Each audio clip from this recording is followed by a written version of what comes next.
Hello, friends, and welcome back to Stories About Entitled People.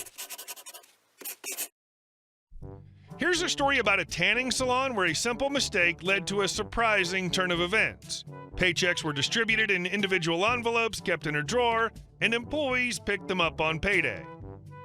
One day, an employee decided to open everyone's envelopes and discovered that one colleague was earning $2 more an hour. Instead of seeking clarification, she exploded in the employee group chat, accusing the management of unfair pay practices. But before we dive in, make sure to hit that subscribe button, smash the like if you enjoy the content, and ring that notification bell so you never miss a juicy story. It doesn't pay to snoop, then accuse the boss. First, some background. I own a tanning salon, and it's open from 9 a.m. to 9 p.m. every day. There are usually 5 to 6 girls working part-time there, and the pay is $12 an hour plus cash commissions on the things they sell. Packages, lotions. It's worth noting that it's a small, non-chain business in a college town. All the paychecks are kept in a drawer in individual envelopes with the employees' names on them taped shut. They pick up their envelope on payday, and it has worked well, except for one instance. One employee decided to open everyone's envelopes to see their pay, and she was livid that one girl was getting paid $2 more an hour. Instead of just asking me about it, she decided to blast the employee group chat and accuse me of ripping them off, etc. Before you think the same thing, it's worth noting again that this is a college town with all college-age workers, which for my particular salon, it has meant it's very hard to consistently have someone who wants to close weekends. They're all usually going home, have plans, want to study, etc. I try to be super accommodating, and I work around everyone's schedules to the best of my ability. If someone says they cannot work, I do not ask questions, I just accept it and plan accordingly. So the reason this girl made a little extra is because she offered to close both days every weekend because she didn't mind. She didn't want as many week hours, so I offered to pay her a little extra because it was so difficult a lot of times to schedule that. Plus, those 2 days can be a little slow, so commissions are usually not as good. I guess the girl who snooped never bothered to look at the schedule to see if there was maybe a reason that girl made a little more, even though she really didn't because she worked so few hours. I explained the situation to all the girls. I told the snooper that since she was right, totally a ripoff, I'd make sure to fix it. I started scheduling both the snooper and my weekend closer every weekend night for the next 3 weeks. I really only needed one person working, but I had done a terrible wrong that needed to be made right. At the extra pay for the snooper, of course. I would have done it longer, but she apologized and said she was totally fine going back to how it was because she wanted her weekends back and the extra pay wasn't worth it. I guess we could have decided that together if she had just talked to me in the first place instead of jumping to conclusions.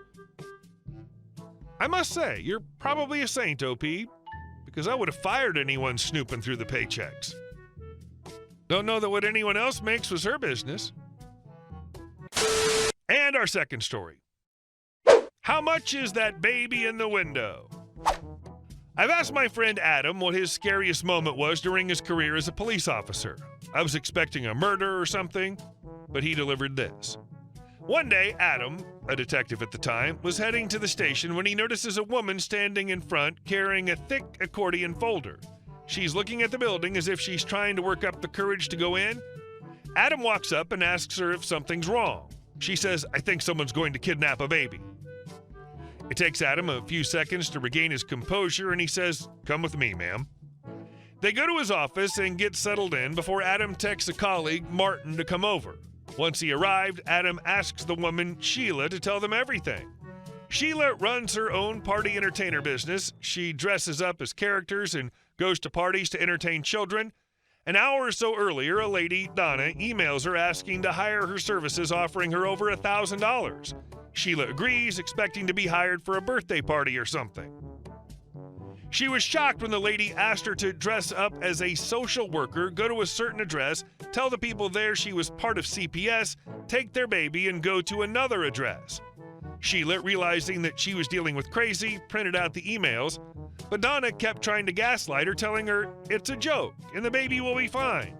As Sheila's talking to Adam and Martin, her phone buzzes.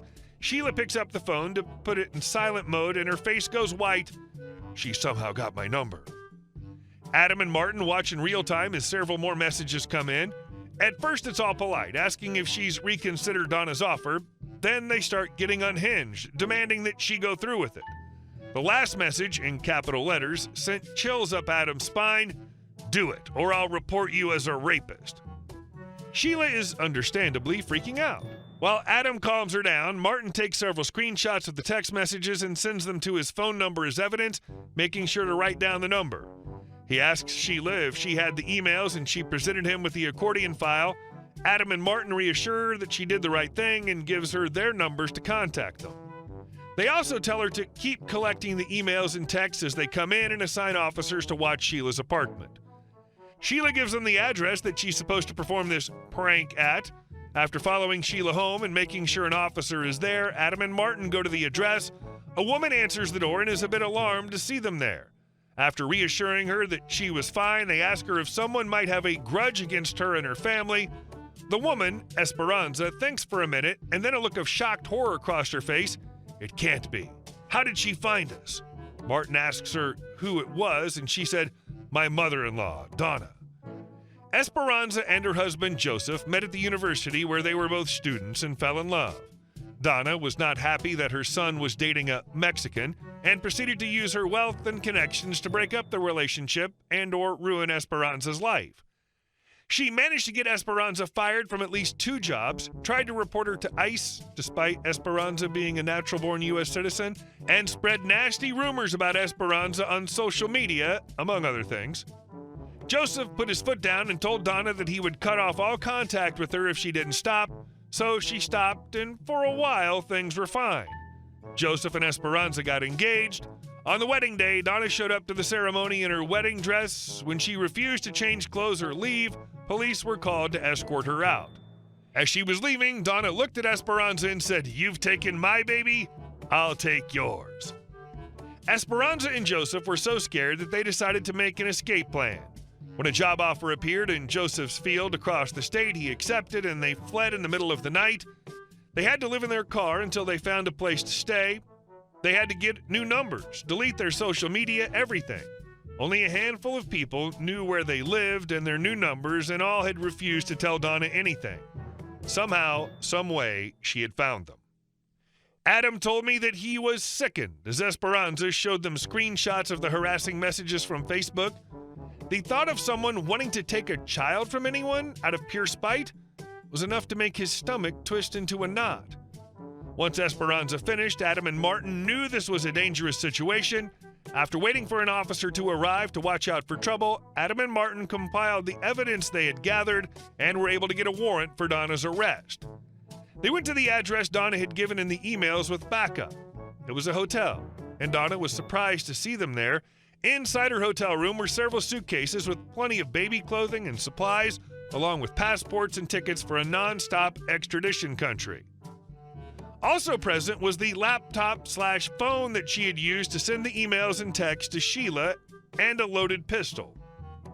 The evidence against her was overwhelming, and Donna's attorneys, who were from the best law firm in the state, convinced her to plead guilty to several charges, including attempted kidnapping and extortion. She was sentenced to a minimum of 25 years and had 2 lifelong restraining orders slapped on her, one for Esperanza and Joseph and one for Sheila. Adam told me, "I've seen many, many, many things on the job, but seeing that series of emails and texts will always stick with me."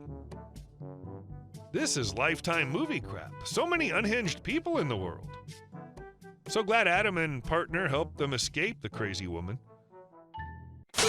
And our next story. Neighbor has 5 broken down cars. I live in a non-HOA neighborhood, and lately I've been dealing with a growing problem across the street. My neighbor has 5 broken down cars scattered around, 3 in his yard and 2 on the street. The whole scene's a mess.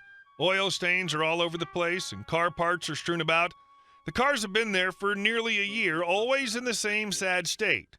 He sometimes shuffles them around or cleans up a bit, but the sight of them remains an eyesore. I'm not one to complain without trying to help first, so I approached him with an offer. I'm a mechanic, so I suggested I could fix up the cars for free. My goal was simple. I just wanted them gone and the area cleaned up. He seemed appreciative, but never took me up on the offer. He continued working on the cars at odd hours, early in the morning and late at night, which is disruptive. Despite my attempts to keep things friendly and offer help, the situation hasn't improved. In fact, it seems to be getting worse. The cars are still there, and the mess is still piling up. Frustrated, I started considering other options. I took photos of the cars, the oil stains, and the parts scattered around. I noted the times he was working on them and when the noise was particularly bad. I wanted to have a clear record in case I needed to escalate the issue. Next, I decided to check local ordinances to understand what the rules were regarding inoperable vehicles and property maintenance. It turned out there were specific regulations about how long a vehicle could remain inoperable and the condition it had to be kept in. With this information, I felt more prepared to address the problem officially if needed. Finally, I reached out to the municipal office to get advice on how to proceed. I explained the situation, shared my documentation, and asked about the process for filing a formal complaint. They confirmed that if the cars were indeed in violation of local codes, they would need to take action and resolve it. Feeling like I'd exhausted all other options, I decided to go ahead with a formal complaint. I submitted all my evidence and waited to see if the authorities would intervene. The process took a few weeks, but eventually someone from the code enforcement office came by to inspect the property. To my relief, they confirmed that the neighbor's cars were indeed violating local regulations. They issued a notice giving him a deadline to remove the cars and clean up the property. The neighbor wasn't thrilled about it, but he complied. Within a couple of weeks, most of the cars were gone and the mess was cleaned up. As for the remaining car that was still in question, the neighbor eventually moved it after a follow-up inspection. I kept my interactions professional throughout the process, but now he doesn't talk to me and once showed me his middle finger. And our last story. I just moved into a new place with a pool out back. Neighbor lady comes up to the fence the other day while I'm having a beer and doing some yard work. After the greetings and whatever, the rest goes like this. EM, the people who lived here before would let my kids use the pool in the summertime. They're really sad about not being able to anymore. Why guilt trip me? Just ask. Me. Oh, well, I don't mind. As long as you're there, I can't watch them. EM. Well, the last people would watch them because their own kids were there too. They'd just sit out back. Me. Okay, but I can't watch your kids. If they're going to be in my pool, you have to be there. I don't have time. I don't know why you can't just sit there and watch them so they can swim. I had no idea how to respond to this. She caught me so off guard. Now I need to think to change the lock on the gate because I'm afraid she has a key and will send her kids over alone. I don't have a problem with the kids using the pool, but I don't want to babysit the kids of someone I don't know around water. I really didn't want to be that guy who says his neighbors are trespassing, but it sounds like I have to. I think I'm going to take the gate out altogether, so you have to go through the house.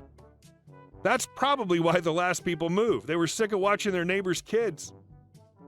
Hey guys, thank you all for watching the video. I'll see you in the next one.